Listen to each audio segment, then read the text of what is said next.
Hello and welcome to SportsZone. We are starting with the important things as we usually do. Studio 90, I'm joined by Aaron as usual. And sort of a light week in terms of news for soccer because a lot of the European leagues are on international break, but it is sort of an important time of the year. It's the last international friendlies before the World Cup in Russia this summer.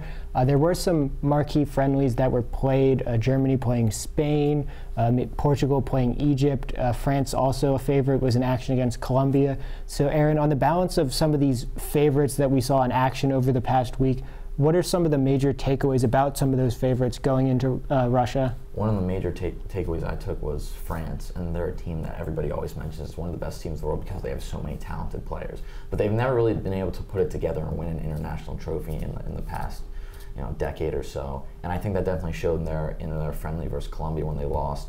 They didn't play up to their potential. Obviously, they have a great team, especially like their midfield and attack are fantastic, but maybe just not able to put it together just yet. So definitely that was a major takeaway, France losing. And I think another major takeaway was Portugal in their game versus Egypt. A lot of people look at Portugal as a one-man team with Cristiano Ronaldo, and that kind of showed because they were down 1-0 throughout the entire game, and Ronaldo scores 2 goals in injury time. So that was definitely something that I found interesting. And another major takeaway was England being the Netherlands. A lot of people look at England as a team that, they can never really put it together on the international level. So being able to get a win versus the Netherlands team, who even though they're not in the World Cup are pretty good, being able to get a win is good because they can get a little momentum going and maybe, surprise some people this summer in Russia. And you mentioned England. That's sort of an interesting thing to look at their team because their captain, their sort of star player, Harry Kane, injured his ankle in the series of league fixtures before the international break. They don't really know the severity of Harry Kane's ankle injury. He may miss out on Russia. He may not. If he gets back in time, he might be a little rusty. Do you see that England sort of, the expectation should be different with a team that has Harry Kane versus one that doesn't have him leading the line? Absolutely. I think Harry Kane makes or breaks this team. If you have Harry Kane, you're looking at a possible team that can make it out of the group stage and even make it to the maybe quarterfinals or, in a dream scenario, semifinal. But without Harry Kane, you're looking at a team that, is not able to score that many goals. And Harry Kane is sort of a guy that even if your team isn't playing well, he's able to pop out of nowhere and score. And with an inconsistent team like England, I think you need that guy, that number 9, who's always going to be able to score. And Harry Kane, who's been one of the best strikers in the world for the past few years, certainly is that guy for them. So if they don't have them, that's going to be a major loss. And even if they do, he might be a little rusty. So this injury definitely coming at a terrible time for England. But if Harry Kane is able to make a good recovery and is able to come back strong, then England may be a team that can surprise some people in the summer. And certainly, at least England fans could maybe look optimistically. They've got a bit of an easier group, so if Harry Kane comes back and is a little rusty, they maybe can ease him into action and get him ready for those knockout stage games, obviously, of higher importance. But shifting from teams that are playing friendlies, looking forward to the summer, to a team that's playing that has no bearings for the summer because they failed to qualify. That is, the U.S. men's national team has a friendly against Paraguay this week, and there's a lot of new faces that are being called up for a squad that still doesn't have a full-time manager, a lot of uncertainty about what's going forward. But Aaron, do you sort of agree with this approach of starting over, so to speak, and bringing in all these young, fresh faces who aren't capped with the national team to sort of correct some of the failures of the past World Cup cycle? I think it's the only really approach you can take at this point, not being in the World Cup this summer. You got to bring in some new faces, you got to bring in some young players because that's been something the U.S. team has been afraid to do over the past few years, and you saw it during qualifying. They sort of, reverted back to these old players who maybe aren't at the top of their game but have international experience, and obviously that didn't work. So the U.S. national team, as an organization, they need to trust their young players more. They need to trust their young players to be able to put them in good situations. And I think this current roster, which is the youngest that they've ever called up, is a step in the right direction in that they're calling up young players. Now a lot of these guys are unproven and we don't really know how good they are, but you've got a couple of faces in there. One guy I'd like to talk about is Tyler Adams, the midfielder from the New York Red Bulls, who at 19 years of age is an excellent all-around player. So he's a guy that I can definitely see starting for the U.S. in the years to come. So a guy like him and other young guys, it's tough not being in the World Cup this summer, but the future is looking pretty bright with some of these guys they called up. Certainly, and these are guys playing at top levels across Europe, not just looking at MLS, but the sort of broadening the scope of U.S. men's national team sort of talent pool, which was a criticism of Bruce Arena certainly in his time as the manager, but something to keep an eye on, especially over the next 4 years, because the U.S. is really building up for the 2022 qualification. And I think finally, before we end, we'll end with some big news surrounding MLS, a big name coming to MLS, potentially changing sort of a narrative of MLS being a retirement league, so to speak. But that's Manchester United. Zlatan Ibrahimovic announced he was coming to join the LA Galaxy. Aaron, do you see this move as sort of a type of players like Sebastian Giovinco, those type of players coming over, or more in the vein of Andrea Pirlo, who's just coming over to sort of go through the motions? Right. Well, there always has been the stereotype about the MLS that it is a retirement league. And a few years ago, I believe that, that sort of had some truth to it. We were bringing a lot of old players from Europe. But over the past few years, you've seen a sort of change where instead of bringing in old players from Europe, we're bringing in young players from South America.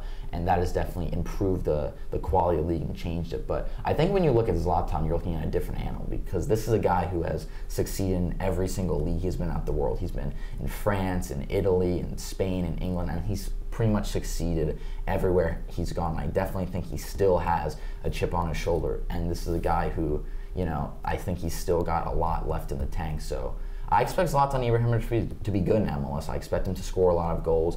He's so physically imposing, more so than most players in MLS. I think, his physique is able to carry him to a lot of goals. So I definitely see this more as a Sebastian Giovinco situation than a Pirlo situation where he comes here just sort of plays for the emotions. I don't think Zlatan Ibrahimovic is that sort of guy, that sort of player. And I definitely think that you're going to see a guy with a chip on his shoulder, and you're going to see some very good games from Zlatan Ibrahimovic with the LA Galaxy.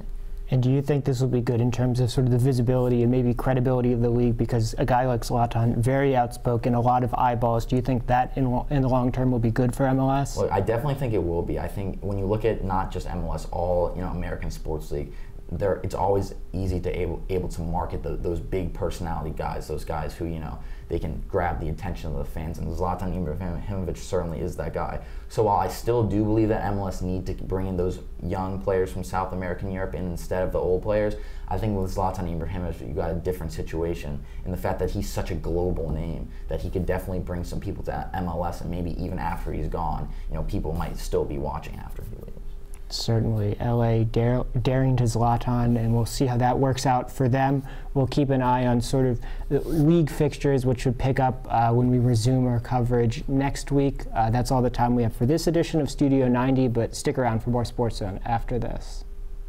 Welcome back to SportsZone. This is your favorite baseball segment, Getting to Third Base. I'm with Kristen. I'm Aviva. And there's a lot to talk about as we go in the last week before opening day on Thursday. So to start with, we're going to do some signings that happened a few weeks before spring break. So Jake Arrieta signed with the Philadelphia Phillies. And it's an interesting move that the Phillies signed him. It seems like they're really trying to compete now. Jake Arrieta is a really good pitcher. I think he's going to make a huge impact with the Phillies. I don't know if they're going to win the NL East. I don't know if they're going to be in the wild card, but they're showing signs of life. They're showing that they want to compete in the NL East with this great star pitcher and then their new upcoming batters. And then also we had another signing, Mike Moustakas. Before spring break, we talked about how he might sign with the Chicago White Sox. That didn't happen. So, Kristen, take it away. So, Mike Moustakas ended up signing back with his former team, the Kansas City Royals, for significantly less money than he had been playing for previously. And I just thought it was really interesting to watch how the free agent market kind of played out this spring. There are a lot of notable names that we mentioned in our previous segments that hadn't been signed still up until a few weeks ago.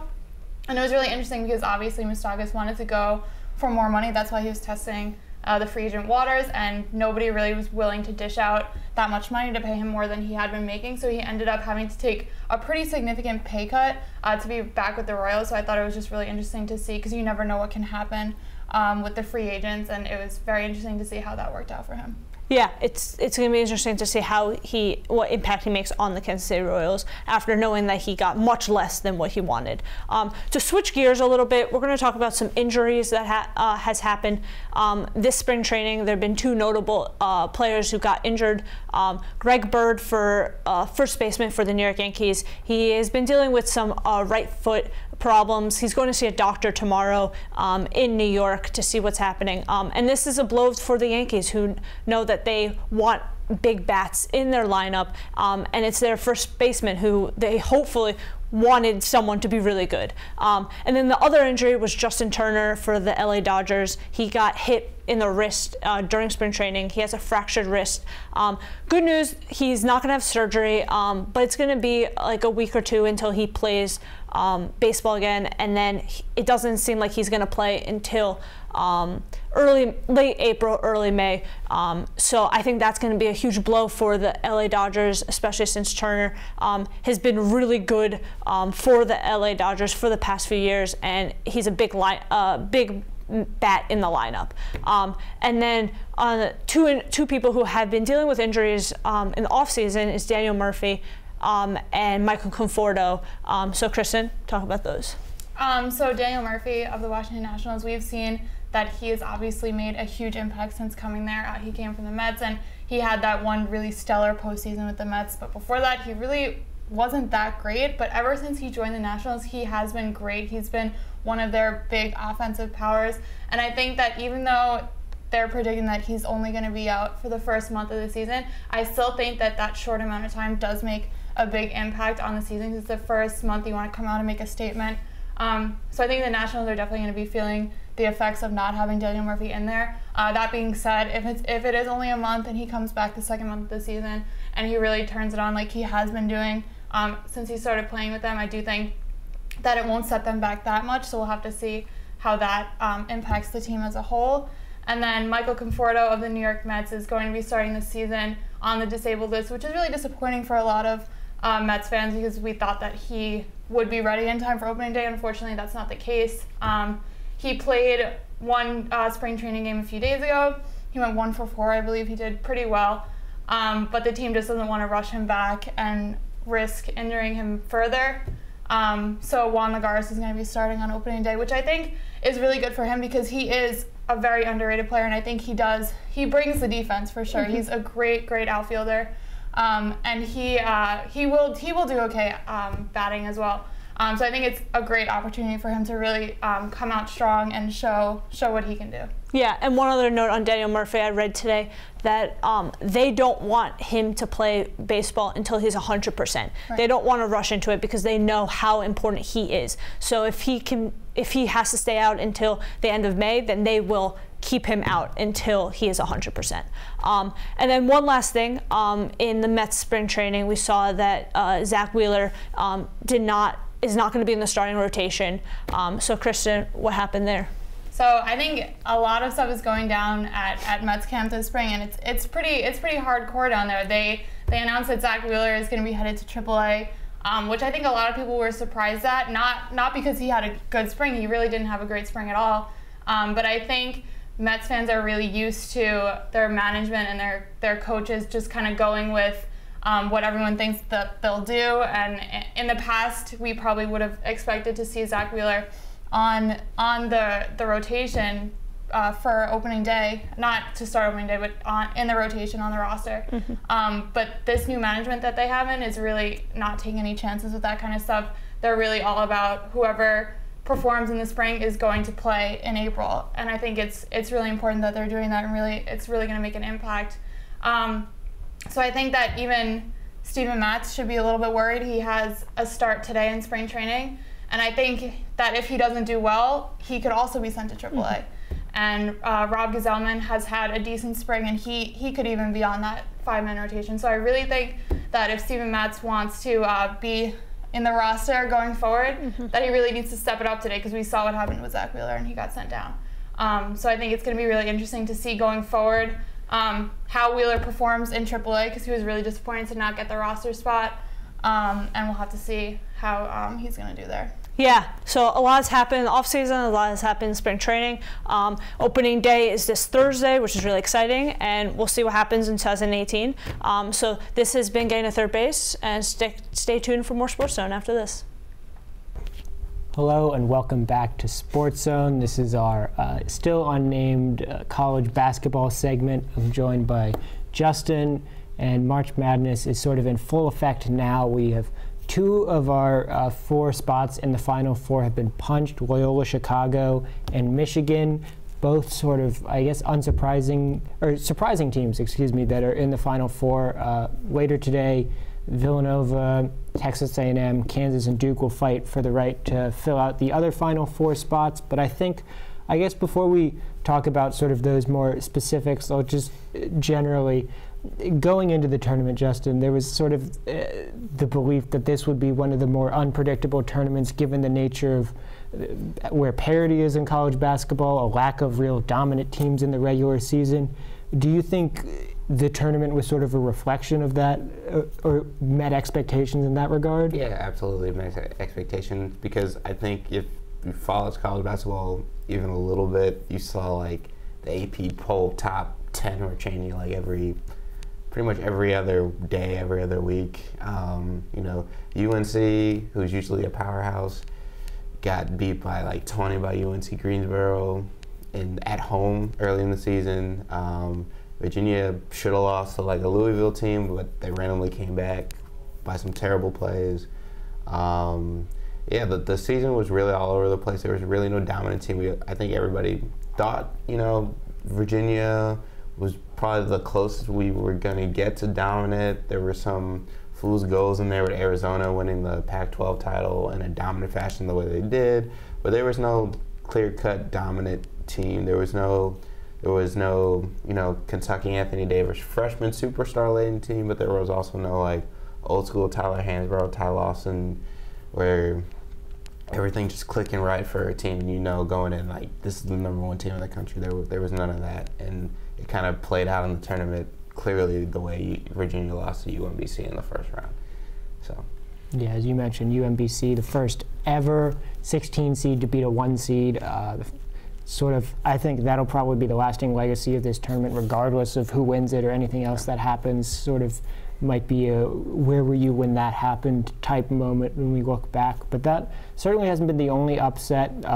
You mentioned Arizona was upset in the first round by Buffalo. Wichita State, a 4 seed, was beat by Marshall in the opening round. Miami was the first to suffer the Sister Jean Loyola Chicago upset train. So we actually wound up with 2 11 seeds and 2 9 seeds in the Sweet 16. And sort of there's been, I guess, conversations on both sides. But Justin, do you think it's good for college basketball to have all these upsets in the tournament and sort of make the later rounds a little bit more unpredictable? I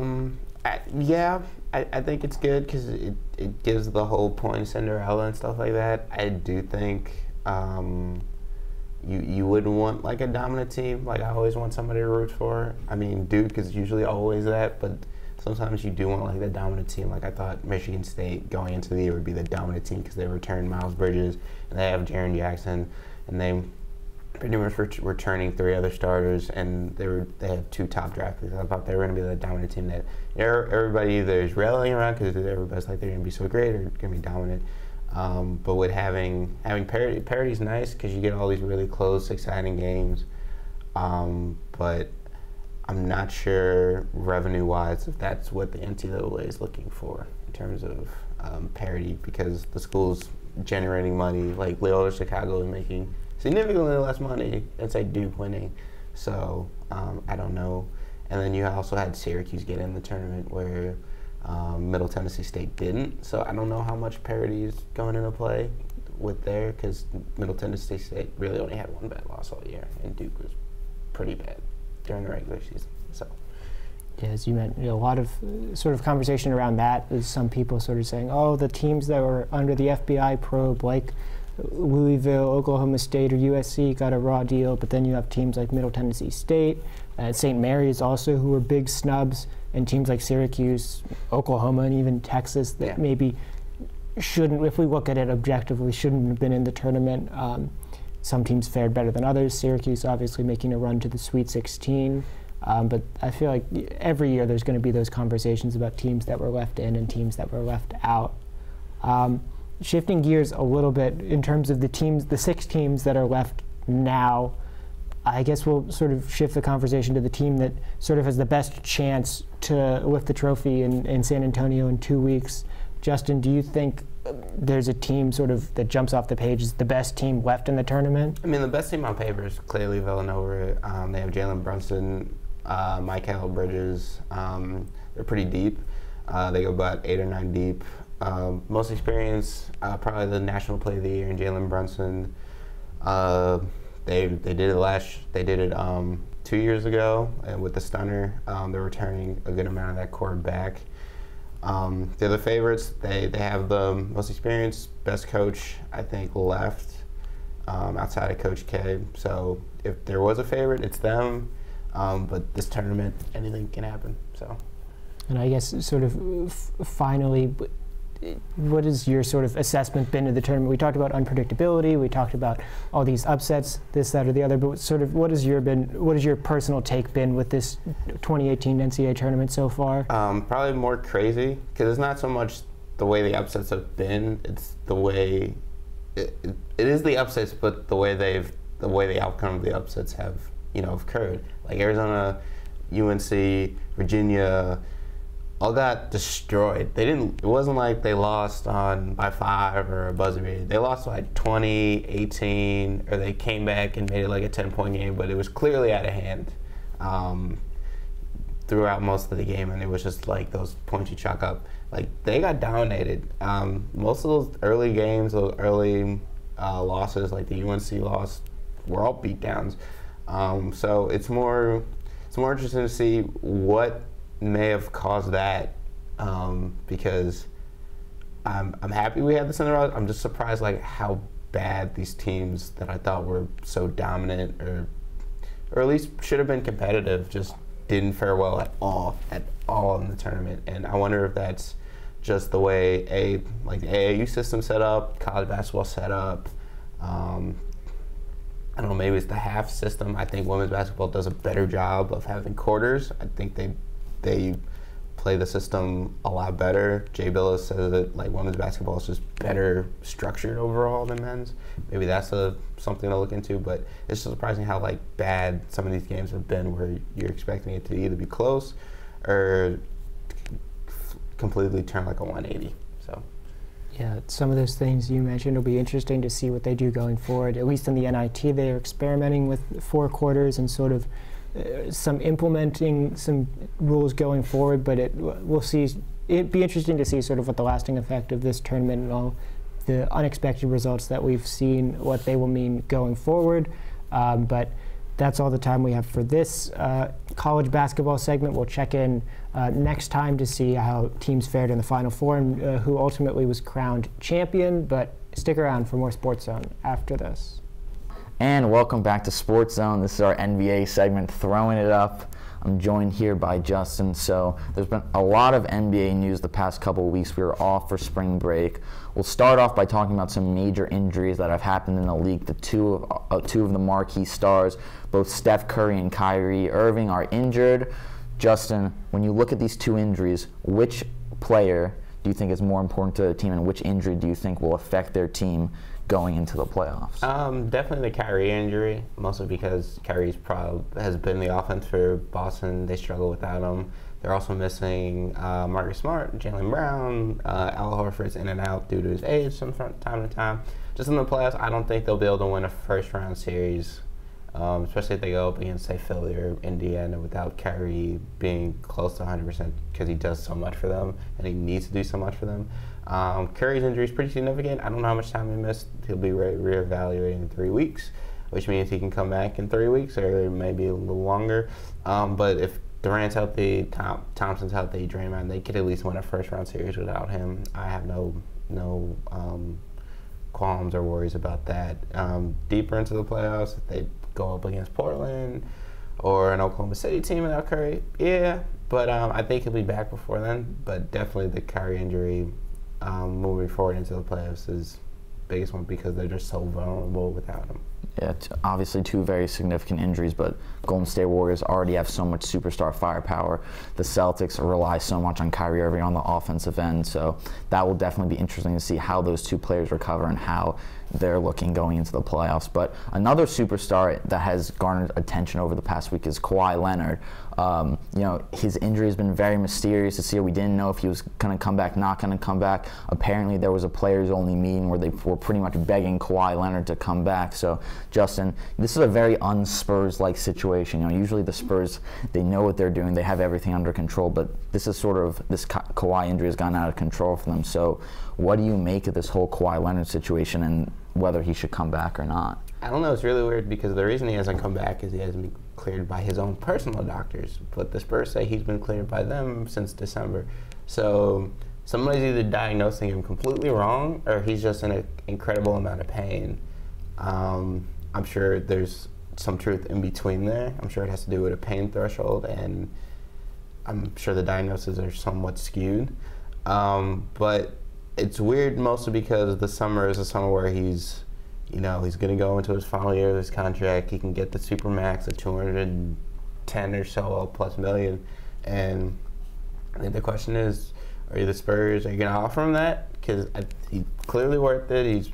When he's healthy, the second best player in the world, in my opinion, outside of LeBron James. And if you do offer it and he doesn't accept it, you got to trade him. Or since you're the Spurs and Tim Duncan's taking less money and Mono's taking less money and Tony, are you going to offer him significantly less because this is the Spurs way? And, it's right now it's not a big deal because they weren't going to win the championship with or without him, especially the way Houston's been looking now and Golden State, barring their health, is probably going to win it no matter what. In the summer, it's like where it's really going to be tested with the extension and him going into the final year of his contract. I can't see him passing him $200 million if it's offered to him, but I really don't know. It's really weird. We'll probably find more out after the season when exit meetings and stuff, and he's probably going to be speaking to the media a little bit more. So We'll see. Yeah, certainly an interesting situation. If you're the Spurs right now, if you know Kawhi Leonard's not happy, you might want to think about trading him just because he's such a good player. So you don't want to see him leave for nothing. But like you said, tough to pass up $200 million. Definitely tough. But we'll also talk about a team in the East that have been surprising some people. The Philadelphia 76ers. I mean, everybody knows trust the process. They're a team that's been tanking for years, but now with Ben Simmons, Joel Embiid coming into their own, they've won 7 out of the last 10 games. So, Justin, do you think this 76ers team could possibly win a playoff series this year? Yes. Yeah, they absolutely can. Especially if they get the 5 seed, they no doubt can. They'll be a tough test for any team they go against. Ben Simmons is not a rookie. He is, a seasoned vet the way he plays. He does it without a jump shot. I mean, I've never seen a player not shoot at least free throw line extended. But he doesn't need to. It's pretty impressive. His passing ability is off the charts. Joel Embiid is on course to play more games than Kawhi Leonard this season, which is crazy to think about. Like, he's on pace to play more combined games than Gordon Hayward, Kawhi Leonard, and DeMarcus Cousins, which is really, really crazy thinking about it. When he's on the court, he's one of the best centers in the league, one of the best big men. He's a phenom. You got J.J. Redick, Robert Covington spacing the floor. They're all young, all athletic. Brett Brown does a really good job of getting them to rest in a quarter. He doesn't just rest them once a half. He tries to do it 2 times during the half, so he manages the minutes very well. They go pretty deep with Bellinelli and Ilyasova. If they draw Cleveland as a 6 seed up against a 3, I could see that series going 6 games. I don't think they'll beat a Cleveland team. I don't think they'll even beat a Raptors team if they end up falling that low. But they're going to be really competitive. You really don't want to face this team in the playoffs. They're not going to be easy out. They're that good. Yeah, definitely the Sixers surprising people this year. You mentioned Coach Brett Brown. I think he's an underrated coach, doesn't get enough credit. Obviously, he didn't have any players for previous years, which is why the team was so bad. But I think Brett Brown is a good coach and is a big reason why the Sixers are doing so well this year. And we'll end by talking about another team that has surprised some people out west, and that's the Portland Trail Blazers. They went on a 12-game win streak. Damian Lillard playing out of his mind. He's maybe a guy, when we mention superstars in this league, that doesn't get mentioned enough. So Justin, when talking about Damian Lillard, is he an underrated player, a guy that we should mention more when we mention the best point guards in this league? Absolutely. I mean, he does. I don't want to say he's a poor man's Curry, because he's really, really good, but he's also not Curry. But he does pretty much the exact same thing as Steph Curry. Curry just can shoot from half court if he wants to. I mean, he doesn't anymore, but if he wants to, he really can. I don't think Lillard has that range. But yeah, Damian Lillard is one of the best offensive point guards in the game. He does it on all three levels. He can do mid-range, three-point, can get to the basket at will, operates the pick and roll like a savant. Him and CJ McCollum have finally kind of clicked in terms of, passing. They're far less stagnant than they were. They're relying on, the others, the Mo Harkless, the Joseph Nurkic of the world. They're also playing a lot better defense. That's probably the biggest key for them this year compared to last year. Is they now have a top 10 defense along with a top 10 offense, which they didn't have. They were very poor defensively last year. CJ McCollum was a turnstile on defense last year. And then they're not having to play heavy minutes. Shabazz Napier finally turned into that player LeBron James thought he was going to be 4 or 5 years ago. You had Pat Connaughton from Notre Dame, who should probably be a Major League Baseball pitcher, shooting three-pointers. Mo Harkless, like I said.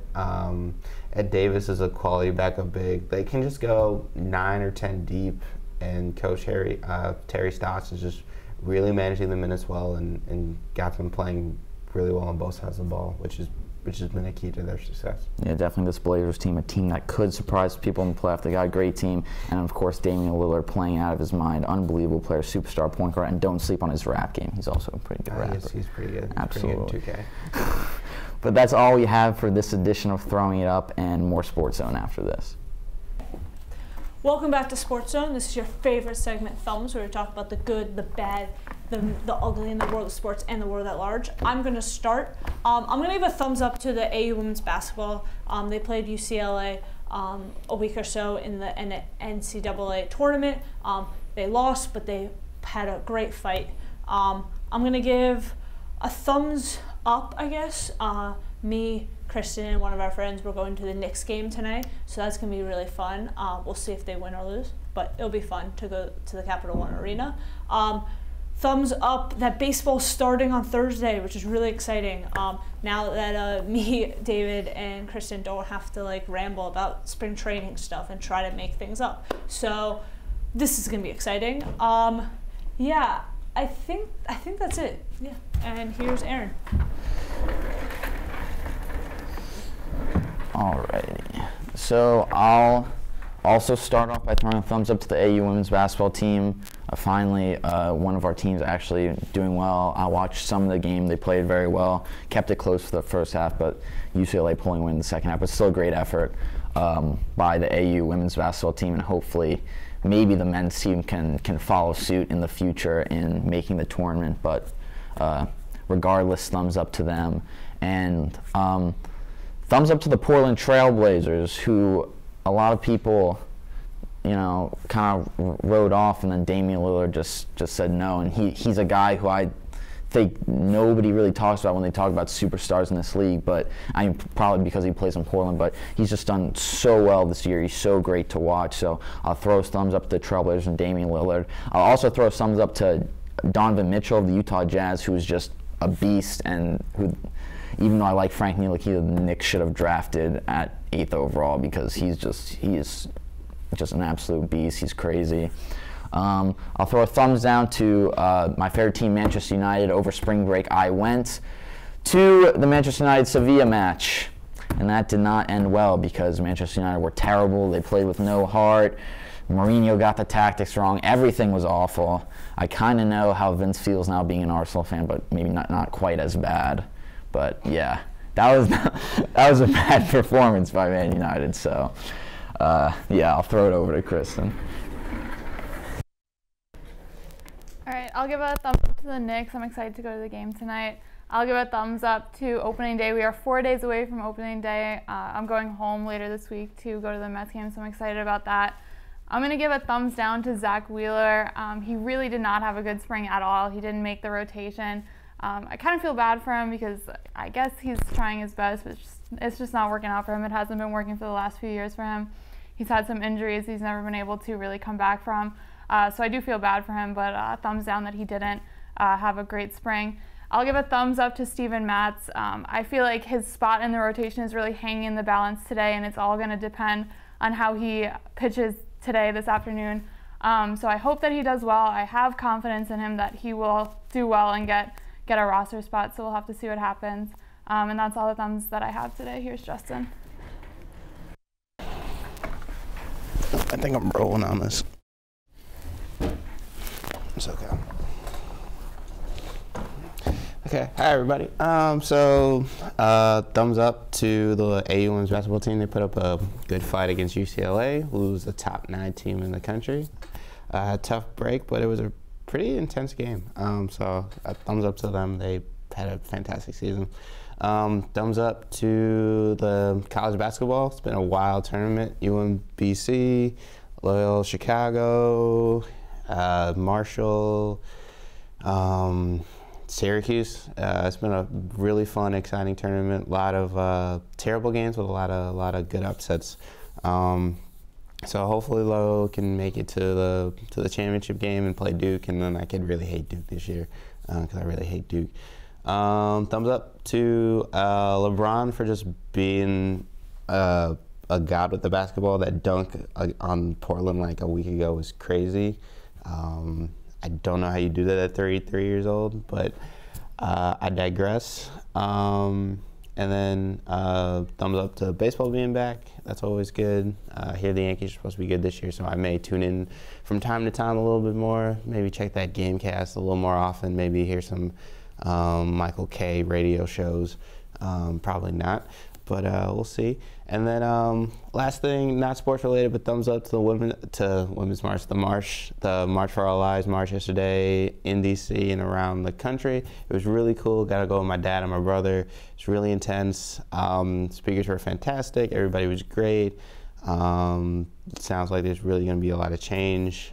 Just want to give a thumbs up to them for being brave enough to do that at 16, 17, 18.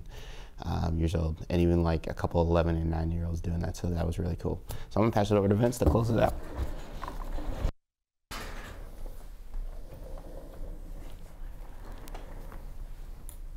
All right, I will start with sort of the same theme. I'll throw a thumbs up to AU's women's basketball team. They performed really well against UCLA in the first round over there in LA. I mean, usually in women's basketball, you'll see a lot of 14 seeds lose by like 45 points in the opening round. Our AU kept it close, only wound up losing by 11. Especially good considering their best player, Emily Kinniston, probably played one of her worst games of the season, which was unfortunate, but it was a really great showing for them, and hopefully that's something that they can build on, and maybe the women's basketball team can be a staple in the NCAA tournament. That would be pretty nice. I'll throw a thumbs up to Arsenal. They dispatched AC Milan, doing what Manchester United could not do, advanced past the round of 16 in Europe. They are in the quarterfinals of the Europa League. They are on the Manchester United train going for the Europa League, which Manchester United won a year ago. They drew CSKA Moscow. It's probably a difficult draw. Going to Russia at any point in the year is going to be tough. I'm not really optimistic, but it's a tie they certainly should feel like they can win. Arsenal also ended their woes at in the Premier League, finally winning. That was over spring break. They defeated Watford. That was nice. I was able to just sit down and relax and watch that one from start to finish. I'll throw a thumbs down to the international break. Not really a big fan of that, but there was some good games. Germany against Spain was a really, really good match.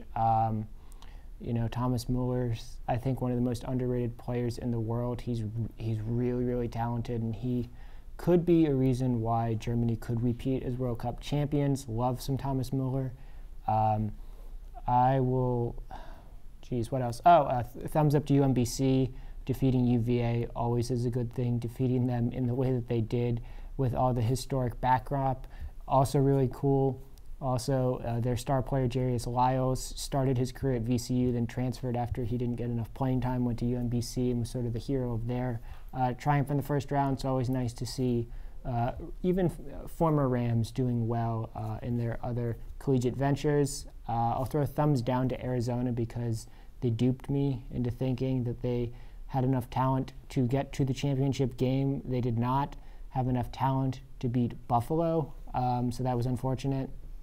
And I guess ending on a happy note, I will throw a thumbs up to Loyola Chicago. I was very against them early in the tournament because I didn't pick them to win the first game, but then the charm and the whimsy of 98-year-old Sister Jean just won me over, so I'm all in on the Rambler fan train now. Hopefully they can make some noise in the Final Four and the championship game, and hopefully the tournament games will get better because the Sweet 16 and Elite 8 games have been really bad. But on the whole, the tournament's been good. I think that's it for me. So for Justin, for Aaron, for Aviva, Kristen, thank you for watching SportsZone. We won't be here next week. We hope everyone has a happy Easter, but we'll be back in 2 weeks' time, and thank you for watching SportsZone.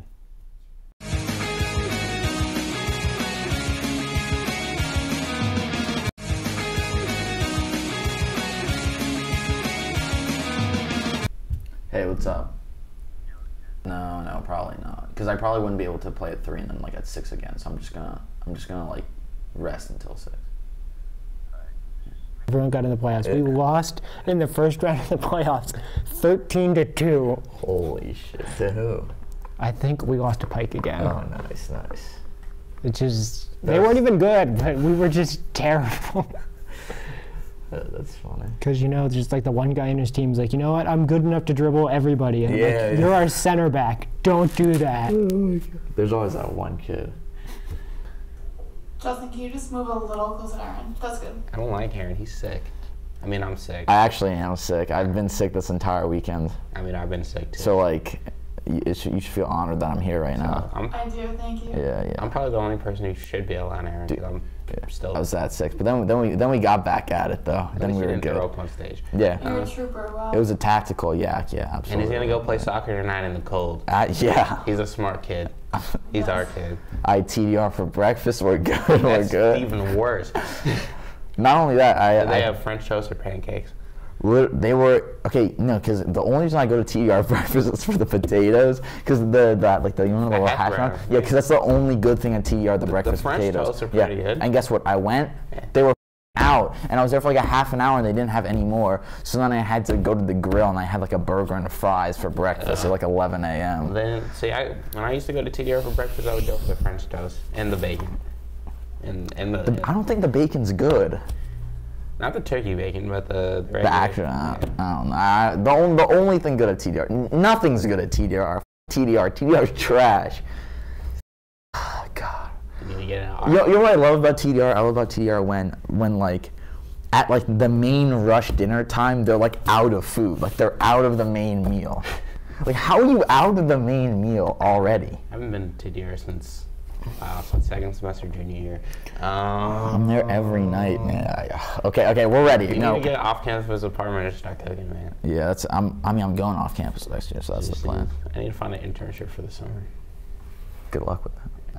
Can somebody close the door? Yeah, can somebody close the door? Is anybody listening?